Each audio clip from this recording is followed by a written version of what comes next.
Adolf Hitler का बचपन बहुत ही मुश्किलों भरा था। उनका जन्म ऑस्ट्रिया में 1879 में हुआ था। उनका परिवार बहुत बार जगह बदलता रहता था। हिटलर को स्कूल में बहुत दिक्कत होती थी और उन्होंने कम उम्र में ही पढ़ाई छोड़ दी। उनका सपना आर्टिस्ट बनने का था, लेकिन Vienna academy of fine arts ने उन्हें एडमिशन नहीं दिया। निराश और बेरोजगार हिटलर वियना चले गए। वहां उनकी मुलाकात ऐसे लोगों से हुई जो एक्सट्रीम नेशनलिस्ट। पहला विश्व युद्ध खत्म होने के बाद जर्मनी पूरी तरह से टूट चुका था। युद्ध ने उसकी अर्थव्यवस्था और इंफ्रास्ट्रक्चर को तबाह कर दिया था। 1919 में ट्रीटी ऑफ वर्साइल पर हस्ताक्षर किए गए, जिसने जर्मनी पर कठोर दंड लगाए। इन शर्तों की वजह से लोगों में बहुत गुस्सा और अशांति फैल गई। बहुत तेजी से बढ़ती महंगाई ने अर्थव्यवस्था को चौपट कर दिया था। इस अशांत माहौल ने नाजी पार्टी जैसे एक्सट्रीमिस्ट ग्रुप्स को पनपने का मौका दिया। उन्होंने जर्मनी को फिर से महान बनाने का वादा किया। ट्रीटी ऑफ वर्साइल हिटलर के सत्ता में आने का एक अहम मोड़ था। इस संधि की कठोर शर्तें जर्मनी में बहुत अलोकप्रिय थीं। इससे लोगों में नेशनलिज्म की भावना और बदला लेने की चाहत और भड़क उठी। हिटलर ने बड़ी चालाकी से इस नफरत का फायदा उठाया। संधि ने युद्ध के लिए जर्मनी को दोषी ठहराया था। उन्हें लगा कि उनके साथ गलत हुआ है। इस संधि ने जर्मनी को अपने हथियार डालने पर मजबूर कर दिया। जर्मनी को हवाई सेना रखने से भी मना कर दिया गया। जमीन का नुकसान भी एक और कड़वा घूंट था। जर्मनी को अल्सास लोरेन फ्रांस को देना पड़ा। संधि ने जर्मनी से भारी भरकम जुर्माना भी वसूला। हिटलर ने इस संधि को जबरदस्ती थोपी गई संधि बताया। उन्होंने इसकी शर्तों को पलटने की कसम खाई। उनकी यह बात बहुत से जर्मनों को अच्छी लगी। इससे नाज़ीज को सत्ता में आने में मदद मिली। संधि की वजह से पैदा हुई नफरत हिटलर के उदय का एक अहम कारण थी।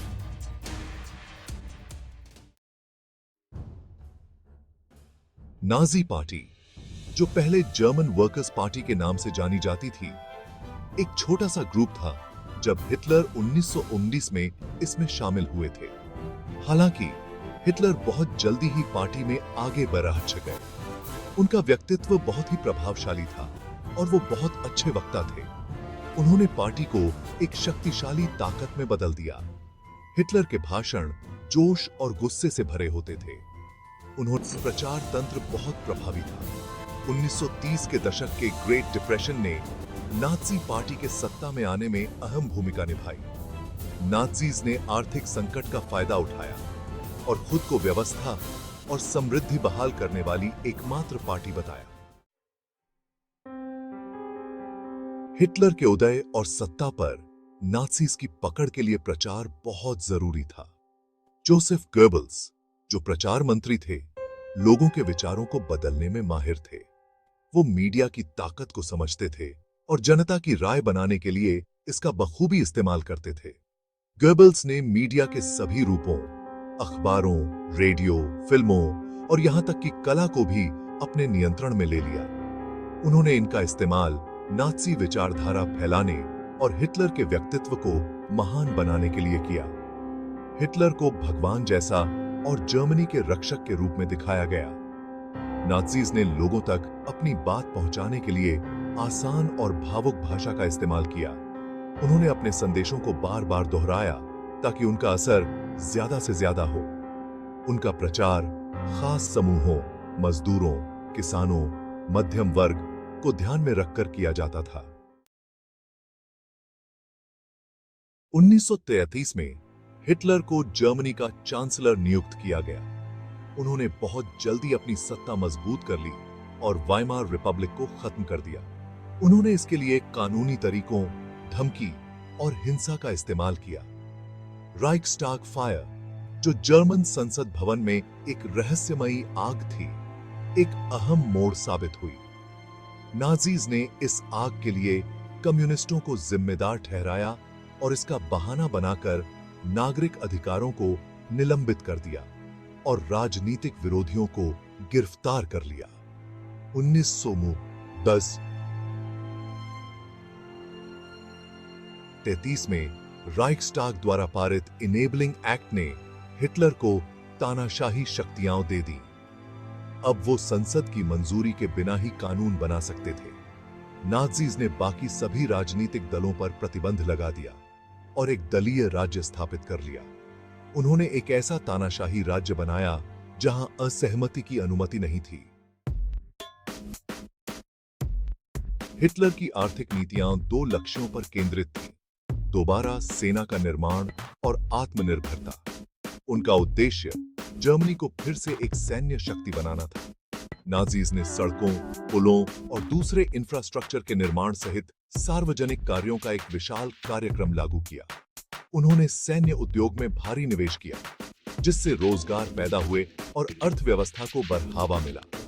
नाज़ीज ने ऑटार्की की शुरुआत की, इस सैन्य विस्तार की नींव रखी। वहीं दूसरी तरफ जबरन मजदूरी और शोषण की व्यवस्था भी बनाई।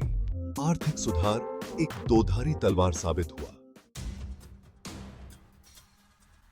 हिटलर की विदेश नीति जर्मन क्षेत्र का विस्तार करने और यूरोप में जर्मन प्रभुत्व स्थापित करने की इच्छा से प्रेरित थी। उनका मानना था कि जर्मनी को पूर्व में लेबेंसराउम यानी रहने की जगह चाहिए। उनका उद्देश्य पूर्वी यूरोप और रूस में जमीन पर कब्जा करना था। हिटलर ने 1936 में राइनलैंड का पुनः सैन्यीकरण करके ट्रीटी ऑफ वर्साइल्स का उल्लंघन किया। उन्होंने 1938 में आंशलुस के तहत ऑस्ट्रिया पर कब्जा कर लिया। इसके बाद उन्होंने चेकोस्लोवाकिया के जर्मन भाषी क्षेत्र सुडेटनलैंड की मांग की। म्यूनिक एग्रीमेंट के तहत सुडेटनलैंड जर्मनी को दे दिया गया। हालांकि हिटलर ने जल्द ही अपना वादा तोड़ दिया और बाकी के चेकोस्लोवाकिया पर कब्जा कर लिया। इन आक्रामक कार्रवाइयों ने दूसरी यूरोपीय शक्तियों को चिंतित कर दिया, लेकिन वे सीधे तौर पर हिटलर का सामना करने से हिचकिचा रहे थे। जून 1941 में हिटलर ने एक ऐसा फैसला लिया जिसके बहुत बुरे नतीजे हुए। उन्होंने सोवियत यूनियन पर आक्रमण ऑपरेशन बारबरोसा शुरू किया। उनका मानना था कि वो एक तेज और निर्णायक अभियान में सोवियत यूनियन को जीत सकते थे। हालांकि उन्होंने सोवियत यूनियन की विशालता और सोवियत लोगों के हौसले को कम आंका। जर्मन सेना ने शुरुआत में तेजी से फतह हासिल की, लेकिन वो रूस की कड़कड़ाती सर्दी के लिए तैयार नहीं थी। स्टालिन के नेतृत्व में सोवियत यूनियन ने जबरदस्त मुकाबला किया। सोवियत यूनियन पर आक्रमण दूसरे विश्व युद्ध में एक निर्णायक मोड़ साबित हुआ। इसने नाजी जर्मनी के अंत की शुरुआत का संकेत दिया। पूर्वी मोर्चे पर युद्ध ने जर्मन संसाधनों को खत्म कर दिया और अंततः जर्मनी की हार हुई। वर्षों तक चले विनाशकारी युद्ध के बाद 1945 में नाजी जर्मनी की हार हुई।